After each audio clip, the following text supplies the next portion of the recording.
بسم الله الرحمن الرحيم. الحمد لله رب العالمين. أشهد أن لا إله إلا الله وحده لا شريك له وأشهد أن محمدا عبده ورسوله. اللهم صل وسلم وبارك على محمد وعلى آل محمد كما صليت على إبراهيم وعلى آل إبراهيم إنك حميد مجيد. وبارك على محمد وعلى آل محمد كما باركت على إبراهيم وعلى آل إبراهيم إنك حميد مجيد. Amma ba'd. Kita masih melanjutkan tentang kitab jenazah dan kita sudah sampai pada bab yang ke-96. Sekarang kita lanjutkan bab yang ke-97, yaitu doa tentang ziarah kuburan orang muslim atau kuburan campuran. Kalau di masa dulu kuburan orang muslim, maka babnya ini sesuai dengan masa zaman dahulu. Tapi masa zaman sekarang, sebagian kuburan muslim dicampur dengan orang kafir dan hukumnya sama atau doanya sama. Hadisnya mengatakan an Sulaiman bin Buraidah an abihi, dari bapaknya yaitu Buraidah, qala Buraidah berkata, kana adalah Rasulullah sallallahu alaihi wasallam yu'allimuhum, biasanya mengajari kepada mereka idza apabila kharaju, mereka keluar ila menuju kepada al-maqabir, kuburan-kuburan, fakana maka adalah qailuhum, orang yang berdoa di antara mereka, yaqulu, mengatakan assalamu, mudah-mudahan keselamatan, ala, terhadap ahli diyar, penghuni kampung-kampung ini, atau assalamu alaikum ahli diyar. Jadi ada dua riwayat, ada yang assalamu ala, ada yang assalamu alaikum. Minal mu'minina, dari kalangan orang-orang beriman, wal muslimin, dan kalangan orang-orang muslim. Wa inna, dan sesungguhnya kami insyaallah, jika Allah berkehendak, lalahiqun, sungguh akan menyusul. As'alullah, aku meminta kepada Allah, lana, untuk kami, walakum, dan juga untuk kalian. Meminta apa? Al-afiyah, akan kesejahteraan. Rawahu Muslim, diriwayatkan oleh Imam Muslim. Hadis ini menunjukkan bahwasanya doa ketika kita masuk ke kuburan, baik itu kuburan campuran maupun kuburan umat Islam, maka kita membaca doa ini, assalamualaikum ahlad diyar, sampai seterusnya. Bagaimana kalau kuburan itu campuran? Apakah kita mendoakan semuanya? Tidak, tapi kita hanya mendoakan orang muslim saja. Karena itu di dalam doa dikatakan minal mu'minina wal muslimin. Jadi yang kita doakan hanya orang muslim dan orang mukmin saja. Yang tidak Islam maka tidak mendapatkan bagian dari doa ini. Dan ini, fikih ini saya ambil dari kasus yang lain, di mana Nabi SAW pernah suatu saat melewati suatu kumpulan. Kumpulan ini campur antara orang muslim, orang kafir ada di dalam majelis ini. Maka Nabi mengucapkan assalamualaikum, tetap saja diucapkan salam kepada mereka. Tapi tentu saja dengan niatan di dalam hati kita bahwasanya salam kita hanya untuk orang-orang muslim yang ada di situ. Anggaplah misalnya di anggota DPR, anggota MPR, kan ada yang muslim, ada yang kafir. Nah, maka ketika seseorang masuk ke ruangan itu tetap mengucapkan assalamualaikum karena di sana masih ada orang muslimnya. Dan kemudian dari hadis ini kita bisa mengambil beberapa faedah ilmiah. Yang pertama, kana Rasulullah yu'allimuhum. Nabi itu biasanya mengajarkan kepada mereka doa ini. Para ulama mengatakan, menunjukkan disunnahkannya kita mengajarkan Islam itu tidak hanya masalah-masalah besar saja, tapi juga masalah-masalah kecil, termasuk doa masuk kamar mandi, doa keluar dari kamar mandi, doa memakai pakaian, doa melepas pakaian, itu semuanya diajarkan. Maka bagus kalau kita nanti setelah selesai membahas kitab ini, kita mempelajari tentang doa-doa yang diajarkan oleh Nabi SAW, atau membahas masalah yang lain juga nggak ada masalah. Karena banyak sekali perbuatan-perbuatan kita sehari-hari yang disunahkan kita berdoa di dalamnya. Memakai pakaian, melepas pakaian. Dan banyak umat Islam yang diam saja ketika memakai pakaian atau melepas pakaian, tidak mengucapkan apa-apa. Orang Islam ketika melihat angin yang bertiup kencang, diam saja. Banyak seperti itu. Padahal Nabi sudah mengajarkan doa ketika melihat angin yang kencang. Dan sebagainya. Dan pelajaran yang kedua, kharaju ilal maqabir. Ketika mereka keluar menuju kuburan-kuburan, maksudnya adalah untuk berziarah, dan ini menunjukkan disunnahkannya ziarah kubur. Akan tapi para ulama mengatakan bahwasanya ziarah kubur itu jangan mengkhususkan hari-hari tertentu, karena itu termasuk bid'ah. Mengkhususkan pokoknya hari Jumat ziarah kubur, ini bid'ah. Kenapa? Karena nggak ada dasarnya, nggak ada dalilnya. Jadi ziarah kubur adalah sunnah. Tapi kalau dikhususkan untuk hari-hari tertentu, maka jadi bid'ah. Pokoknya kalau hari raya Idul Fitri, maka ziarah kubur. Namanya apa, Pak? Kalau ziarahan setelah hari raya itu, kan biasanya gitu ya. Jadi kelilingan di rumah-rumah, kemudian setelah itu ke kuburan. Namanya apa istilahnya? Apa, Pak? Nyadran. Kalau nyadran itu apa? Ya pokoknya mengkhususkan hari tertentu itu para ulama mengatakan bid'ah.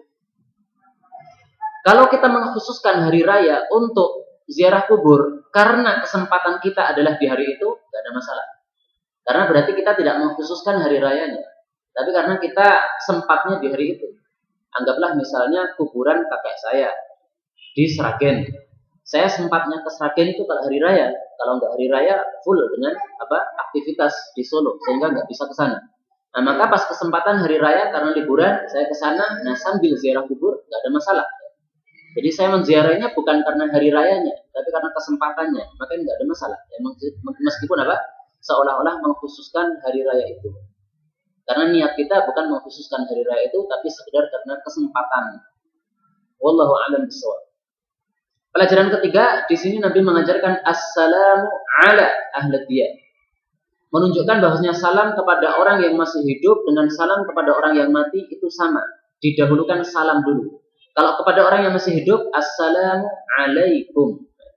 Kepada orang yang mati juga sama, assalamu ala ahli diyar. Nah, maka muncul pertanyaan, bukankah Nabi SAW bersabda, la taqul alaikas salam. Kamu jangan mengucapkan alaikas salam. Fa inna alaikas salam tahiyyatul mauta. Ini salah ya. Mestinya tahiyyatul mauta. Fa inna alaikas salam karena sesungguhnya alaikas salam itu tahiyyatul mauta. Itu ucapan salam untuk orang-orang mati. Walakin akan tapi kul ucapkanlah assalamu alaikum. Jadi ceritanya ada seseorang datang kepada Nabi maka mengatakan alaikas salam ya Rasulullah. Maka Nabi mengatakan jangan mengucapkan alaikas salam, tapi ucapkanlah assalamu alaika, wassalamu alaikum. Kenapa? Karena kalau kamu mengucapkan alaikas salam, itu adalah ucapan salam untuk orang-orang mati. Nah, maka hadis ini bertentangan dengan hadis yang kita baca tadi. Nabi ketika masuk itu tidak mengucapkan ala ahli diyar assalam, tapi didahulukan salamnya assalamu ala ahli diyar. Nah, karena itu para ulama mengatakan bahwasanya yang dimaksud hadis ini alaikas salam tahiyatul mauta itu maksudnya adalah kebiasaan orang-orang Arab. Jadi kamu jangan mengucapkan kepada saya alaikas salam karena alaikas salam itu adalah kebiasaan orang Arab untuk mengucapkan salam kepada orang yang mati. Tapi ini kebiasaan orang Arab ya, bukan merupakan syariah. Adapun yang merupakan syariah itu adalah kita mengucapkan salam kepada orang mati sama dengan mengucapkan salam kepada orang hidup. Didahulukan assalamnya dulu. Para ulama mengatakan kenapa didahulukan assalam dulu? Jawabnya adalah karena assalam ini merupakan doa kebaikan. Sehingga disunnahkan ketika kita itu mengucapkan doa-doa yang baik, maka hendaklah kita dahulukan kebaikannya dulu, baru disebutkan setelah itu orang yang kita doakan. Jangan kita sebutkan orangnya dulu, baru doanya. Bukan gitu, tapi terbalik. Sehingga seperti misalnya kalau kita ketemu orang yang baru saja menikah, maka Nabi SAW mengajarkan supaya kita mendoakan barakallahu laka. Bukan laka barakallah, bukan gitu. Tapi barakallah dulu, karena barokah ini adalah merupakan kebaikan. Maka kebaikannya didahulukan, baru kemudian orangnya yang didoakan kita sebutkan setelah itu. Dan seperti ini ada di dalam Al-Quran Al-Karim. Allah Subhanahu wa Ta'ala mengatakan ketika menyebutkan kisahnya Nabi Zakaria alaihissalam.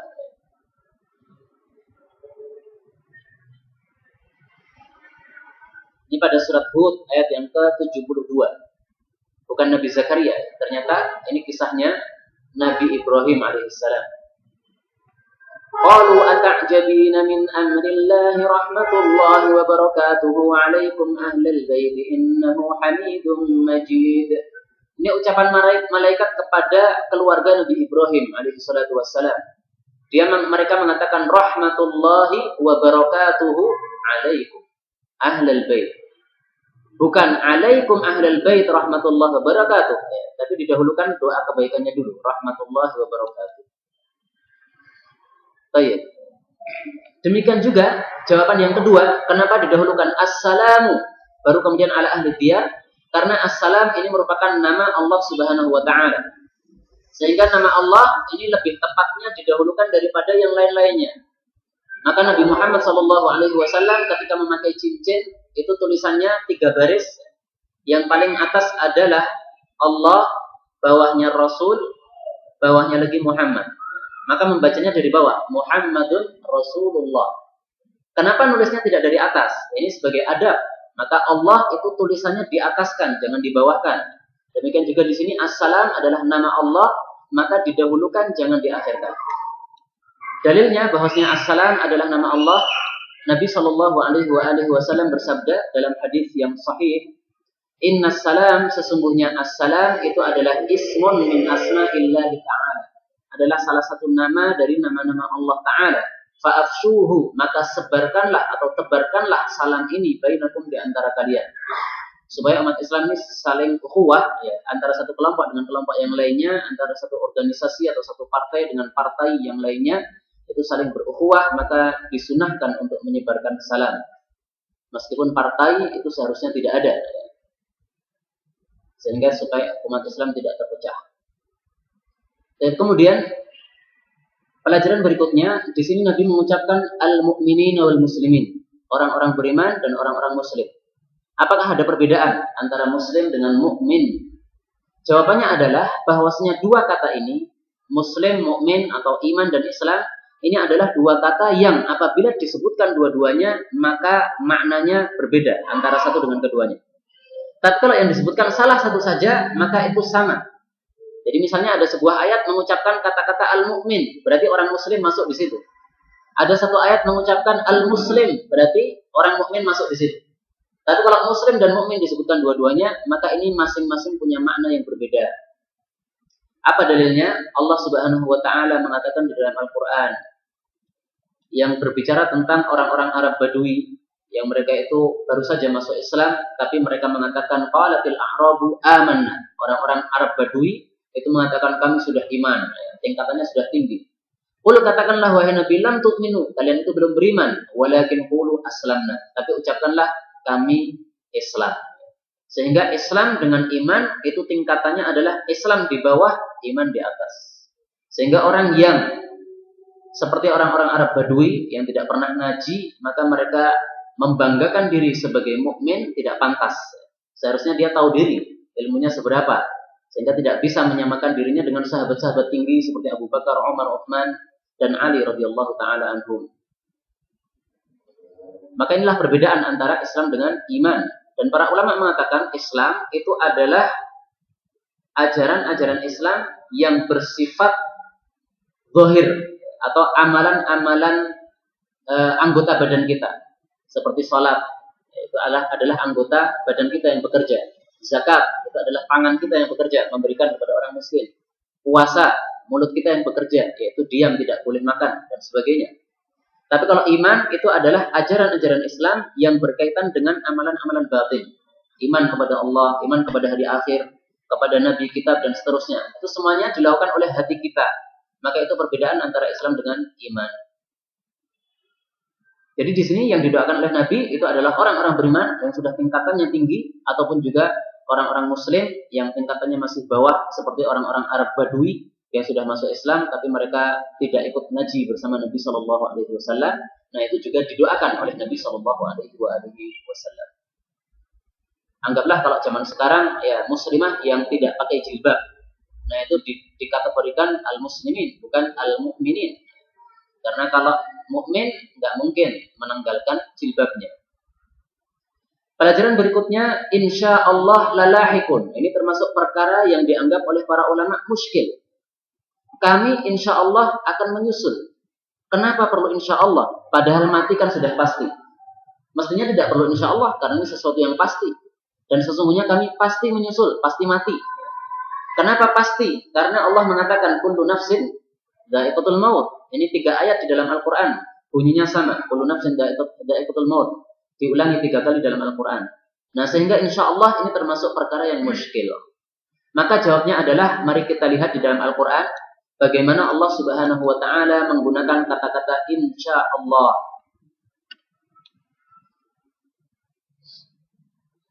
Pada surat Al-Fath, la tadkhulunnal masjidal haram insya'allahu aminin. La tadkhulunnal masjidal haram, sungguh-sungguh kalian pasti akan masuk ke Masjidil Haram insyaallah aminin, dalam keadaan aman. Jadi kisahnya para sahabat Nabi bersama Nabi dari Madinah menuju ke Mekah, ingin umrah. Sampai di tengah jalan dicegat orang-orang kafir, jangan umrah, nggak boleh masuk Mekah, nggak boleh, ya, kami larang. Kalau nekat kami bunuh. Maka akhirnya Nabi ngalah, ya udahlah, saya tidak ihram tahun ini, tapi tahun besok saya ihram. Oke, tahun besok nggak apa-apa. Maka para sahabat ketika mereka pulang dalam keadaan sedih, ya gimana sih, kita dilarang oleh orang-orang kafir kok ngalah, harusnya kita nekat, kita akan benar, mereka akan kafir. Maka Allah Subhanahu wa Ta'ala menurunkan ayat ini, tenang, la tadkhulunnal masjidal haram, kalian akan masuk ke Masjidil Haram dalam keadaan aman tahun besok, maksudnya, ya. Atau apa? Pada waktu yang akan datang. Ini sudah pasti karena Allah sudah menentukan hal itu. Tapi kenapa masih mengucapkan insya Allah? Nah, ini para ulama mengatakan kata-kata insya Allah ini merupakan ucapan yang digunakan oleh orang beriman untuk menghiasi ucapannya, meskipun perkara itu sudah pasti. Sehingga kata-kata insya Allah ini bisa digunakan untuk dua kondisi. Untuk perkara yang belum pasti, kita harus mengucapkan insya Allah supaya tidak menyelisihi apa yang dikehendaki oleh Allah.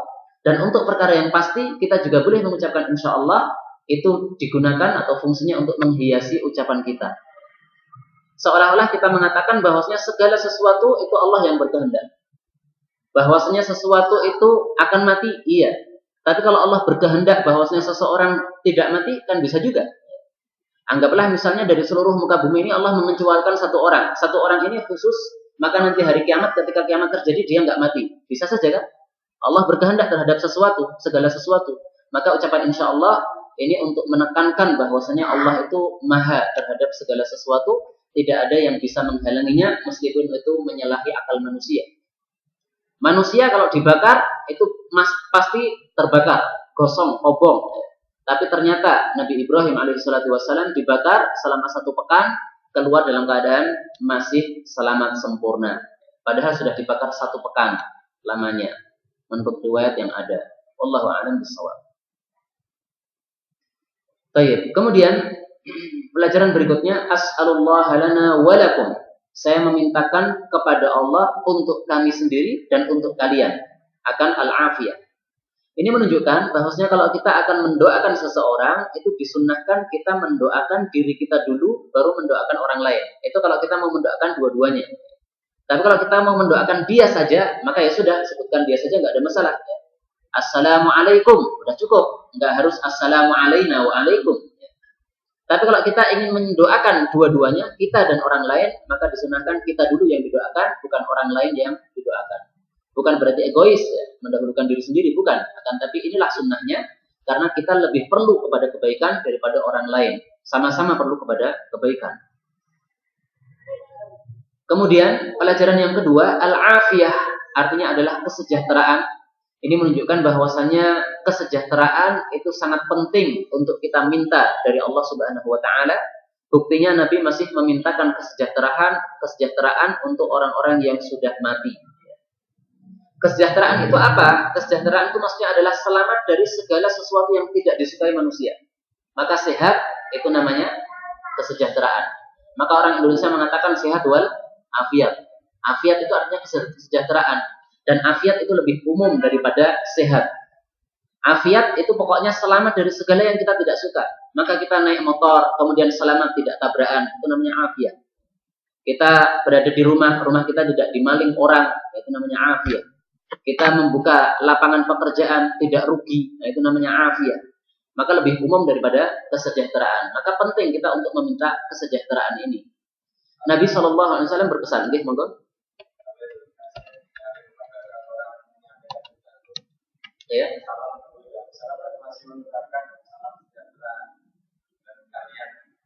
Salam sejahtera. Kata-kata salam sejahtera ini bukan termasuk sunnah, sehingga sebaiknya tidak usah diucapkan itu. Dan yang saya tahu kata-kata salam sejahtera itu tampaknya biasanya diucapkan oleh orang-orang yang tidak muslim, Pak. Ya kan? Nah, maka ini kalau benar ini adalah ucapan mereka, berarti kita menyerupai mereka kalau mengucapkan itu. Sehingga nggak boleh diucapkan.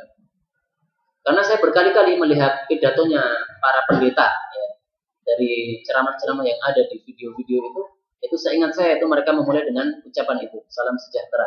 Maka sebaiknya nggak usah diucapin, sudah cukup bagi kita sunnah Nabi Shallallahu Alaihi Wasallam. Baik, ini saya bacakan hadis yang menunjukkan pentingnya kita meminta kesejahteraan. Nabi mengatakan, "Aktsir, perbanyaklah doa untuk berdoa bil afiyah, meminta kesejahteraan." Di sini Nabi tidak mengatakan berdoalah, tapi perbanyaklah. Nah, apakah kita sudah memperbanyak? Kalau kita belum memperbanyak, meminta afiyah, maka mulai malam hari ini merupakan PR kita menegakkan sunnah Nabi ini, yaitu memperbanyak meminta afiyah. Bagus kalau kita membacanya setiap di dalam sholat kita, ya, di dalam sujud misalnya, Allahumma inni as'alukal afwa wal afiyah. Ya Allah, saya minta kepada Engkau permaafan dan afiyah. Nabi pernah membaca doa, Allahumma anta khalaqta nafsi wa anta tawaffaha laka mamatuha wa mahyaha in ahyaitaha fahfadha wa in amattaha faghfir laha Allahumma inni as'aluka al-afiyah. Ini doa dibaca oleh Nabi menjelang tidur. Ya Allah, Engkau menciptakan jiwa saya, Engkau juga akan mematikan.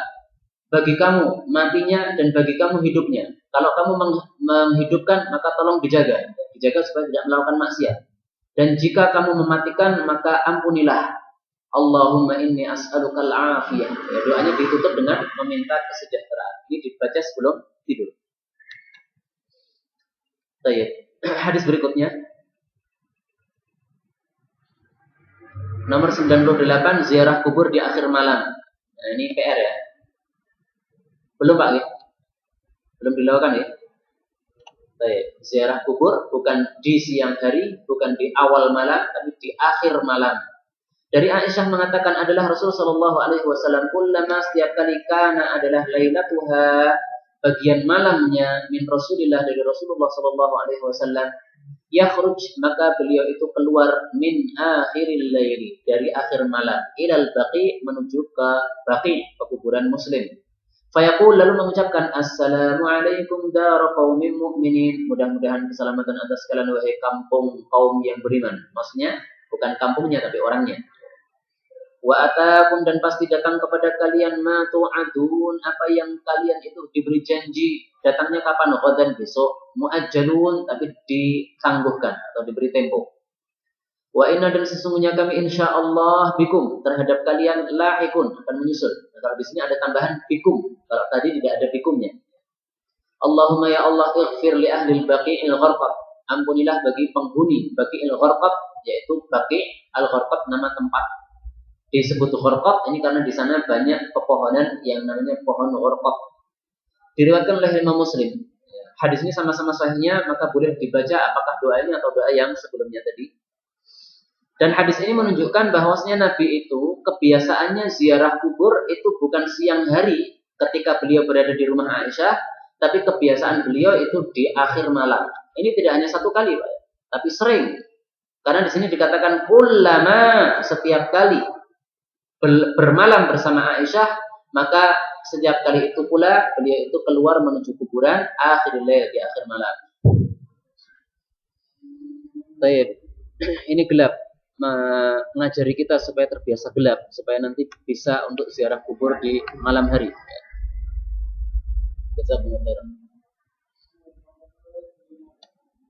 Baik, saya ingin bertanya saja, apakah ada yang sudah mengamalkan ini, ziarah kubur malam hari, akhir malam? Belum, ya?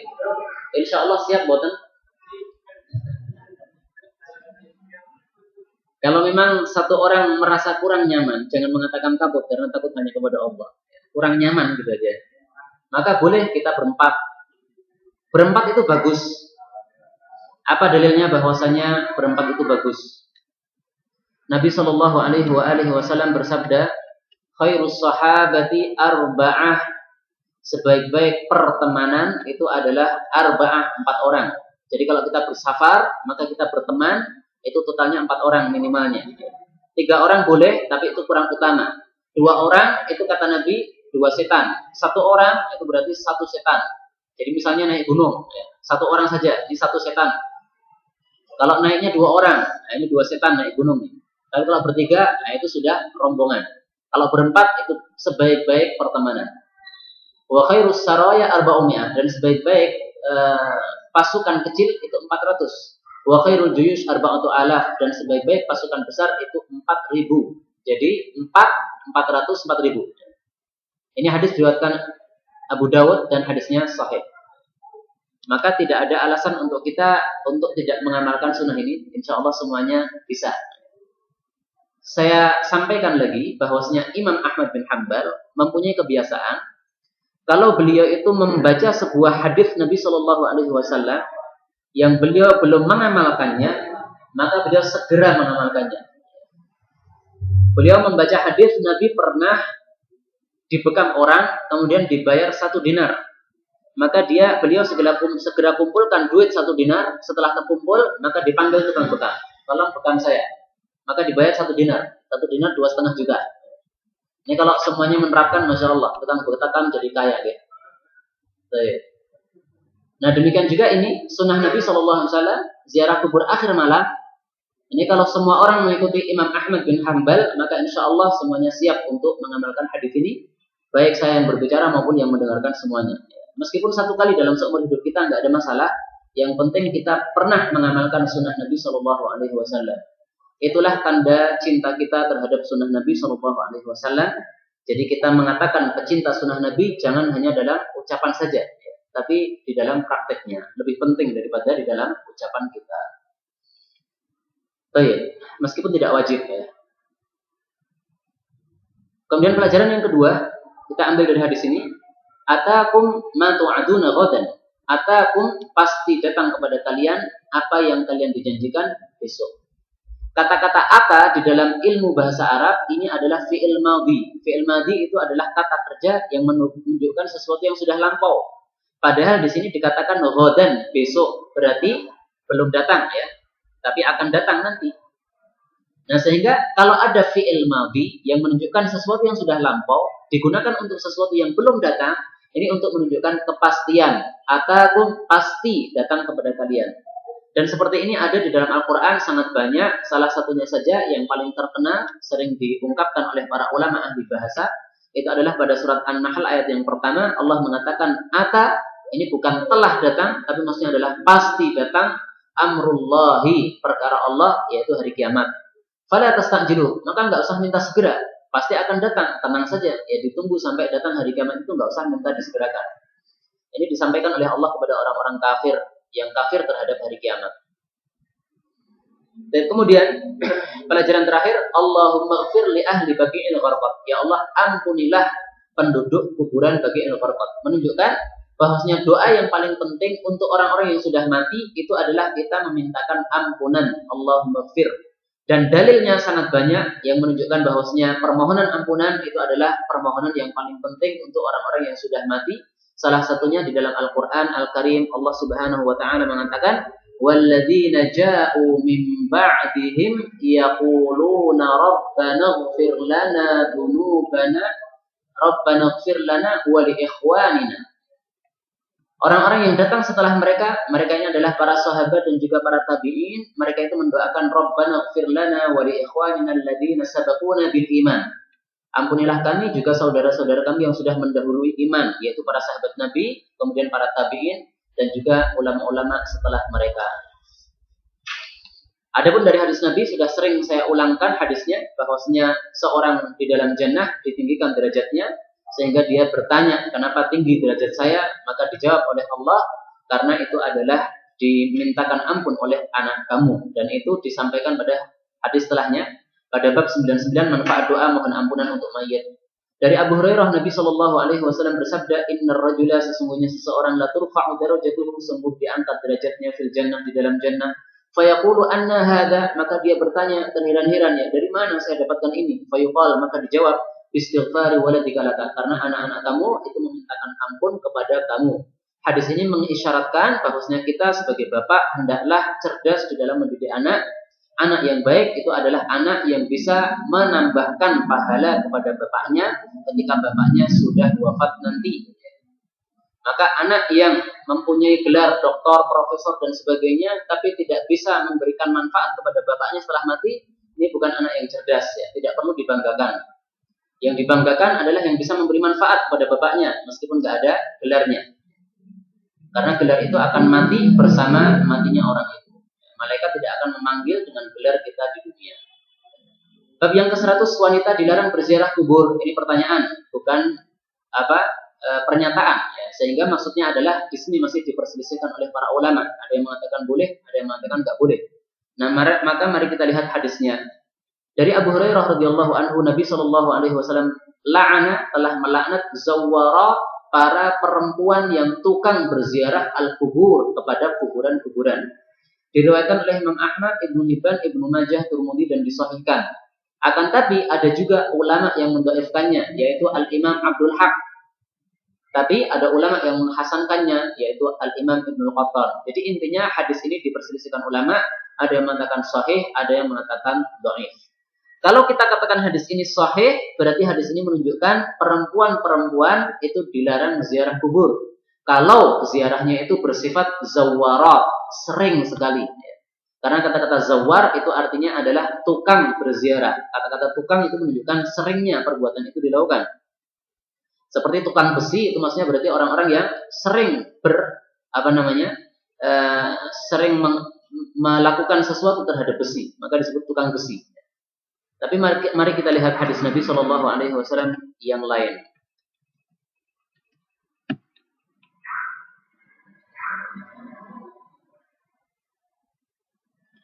Ternyata nggak saya temukan di dalam kitab Al-Jami' As-Shaghir. Akan tapi sebenarnya ada hadis yang lain mengatakan la'ana, telah melaknat Rasulullah Shallallahu alaihi wasallam. Ini la'ana, telah melaknat Allah Subhanahu wa taala zairat al-kubur, perempuan-perempuan yang ziarah kubur. Di sini kalimatnya zairat bukan zawarat. Kalau zawar tukang, tapi kalau zair ini satu kali sudah disebut zairat. Ini hadisnya diriwayatkan oleh Imam 3, akan tapi derajatnya dhaif. Nah, sehingga tidak ditampilkan di dalam buku yang kita pelajari ini. Sehingga yang lebih sahih itu adalah kalimatnya zawarat. Berarti kesimpulannya, yang dilaknat oleh Rasulullah atau dilaknat oleh Allah itu adalah wanita yang sangat sering berziarah kubur. Tapi kalau hanya sesekali tidak ada masalah. Setahun sekali itu tidak sering, maka tidak ada masalah.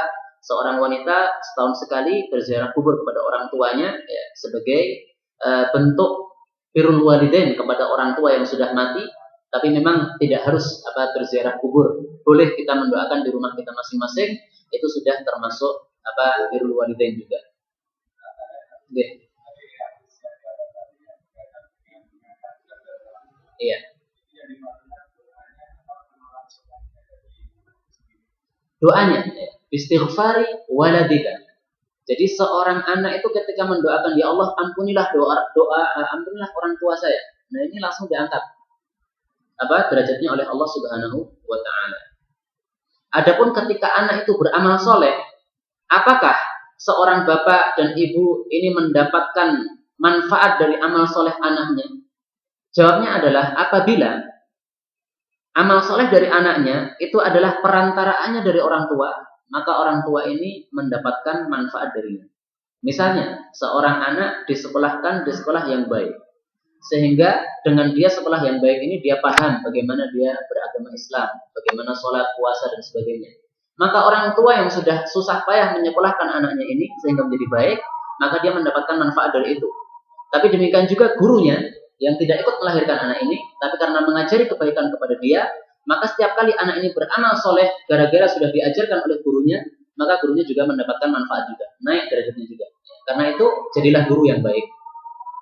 Pekerjaan menjadi guru itu sangat menguntungkan apabila kita bisa mengajarkan kebaikan-kebaikan. Wallahu ta'ala a'lam bishawab. Ini saya sudah dengar adzan Isya, maka kita cukupkan sampai di sini saja. Subhanakallahumma rabbana bihamdika asyhadu an la ilaha